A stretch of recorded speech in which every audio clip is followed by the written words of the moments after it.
4.7% unemployment rate, 14.1% youth unemployment rate और India दुनिया की फास्टेस्ट ग्रोइंग इकोनॉमी है। नवंबर 2025 के डेटा के हिसाब से इंडिया का ओवरऑल अनएम्प्लॉयमेंट रेट सिर्फ 4.7% है। सुनने में लगता है सिचुएशन कंट्रोल में है, राइट? लेकिन अगर आप 15 से 30 साल के हो, स्टूडेंट हो, फ्रेशर हो या करियर स्टार्ट कर रहे हो तो पिक्चर बिल्कुल अलग है। यूथ अनएम्प्लॉयमेंट रेट 14.1% है, 3 गुना ज्यादा।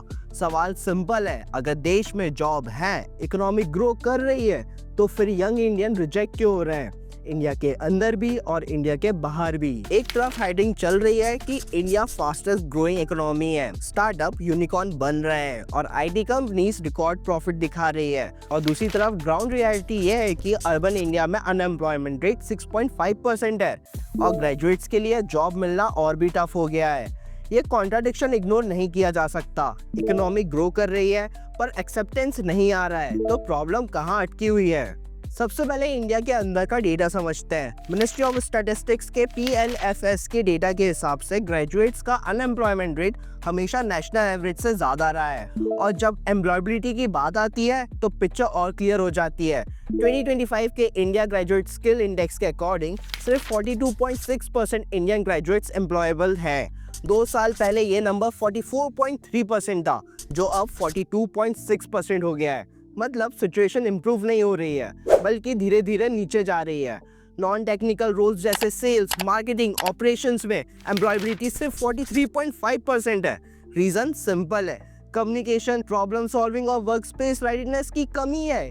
ये किसी यूट्यूबर का ओपिनियन नहीं है, ये असेसमेंट बेस्ड रियल डेटा है। यहाँ पर एक गैप दिखाई देता है। पब्लिक नैरेटिव कहते हैं जॉब्स है, बस स्किल्स नहीं है, लेकिन जब डेटा को लेयर बाय लेयर देखते हो तो पिक्चर काफी कॉम्प्लेक्स हो जाती है। नेशनल स्किल डेवलपमेंट कॉर्पोरेशन के मुताबिक इंडिया को 29 मिलियन स्किल वर्कर्स की शॉर्टेज है। अब कॉन्ट्राडिक्शन समझिए, जॉब्स भी है, ग्रेजुएट्स भी है, फिर भी मिसमैच इतना ज्यादा क्यों हो रहा है? इसका जवाब एजुकेशन से जॉब तक के सिस्टम में छुपा है। इंडिया का एजुकेशन सिस्टम अभी भी ज्यादा थ्योरी बेस्ड है।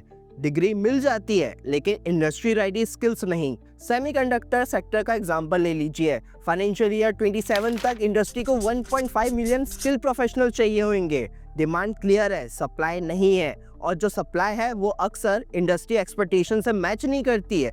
इसलिए एक तरफ वैकेंसीज तो है पर दूसरी तरफ रिजेक्शन के मेल भी। अब बात करते हैं इंडिया के बाहर की। 2025 के ब्लाइंड प्लेटफॉर्म सर्वे में 1087 NRI से बात की गई। 44% ने कहा कि उन्होंने वर्क स्पेस में race based unfair treatment face किया है। ये एलिगेशन नहीं है, ये एनोमस और वेरीफाइड प्रोफेशनल रिस्पॉन्स है। इसका इफेक्ट प्रमोशन पर भी पड़ा।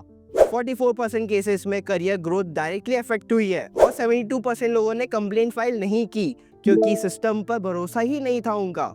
एक्सेंट बायस भी रियल प्रॉब्लम है। यूके हायरिंग स्टडीज दिखाती है कि नॉन स्टैंडर्ड एक्सेंट वाले कैंडिडेट सेम CV होने के बाद भी रिजेक्ट हो रहे हैं। वीजा साइड पर भी प्रेशर है। फाइनेंशियल ईयर 2025 में इंडियन IT फर्म्स को H1B अप्रूवल 37% कम मिला। रिजल्ट ओवरसीज अपॉर्चुनिटी कम हो गई है। यहाँ एक क्लियर पैटर्न सामने आता है। प्रॉब्लम ये नहीं है कि इंडियंस कैपेबल नहीं है, प्रॉब्लम ये है कि सिस्टम में एजुकेशन, हायरिंग, माइग्रेशन एक दूसरे के साथ मैच नहीं कर रहा है। इसलिए कभी कैंडिडेट्स को ओवर क्वालिफाइड बोलकर रिजेक्ट कर देते हैं या कभी अंडर क्वालिफाइड बोलकर रिजेक्ट कर देते हैं। रेडिट और प्रोफेशनल फोरम पर ऐसे कई रियल एग्जांपल आपको मिल जाएंगे। तो असली इशू क्या है? ना सिर्फ स्टूडेंट, ना सिर्फ कंपनीज, ना सिर्फ गवर्नमेंट। असली प्रॉब्लम है मिसअलाइंड इंसेंटिव्स। एजुकेशन का फोकस डिग्री पर है, रेडीनेस पर नहीं। कंपनी शॉर्ट टर्म आउटपुट चाहती है, लॉन्ग टर्म ट्रेनिंग नहीं। पॉलिसीज रिएक्शन में बनती है, फ्यूचर को देखकर नहीं। अब बात करते हैं सॉल्यूशन की। गवर्नमेंट लेवल पर स्किल्स प्रोग्राम को सिर्फ नंबर्स के लिए नहीं, रिजल्ट के लिए डिजाइन करना पड़ेगा।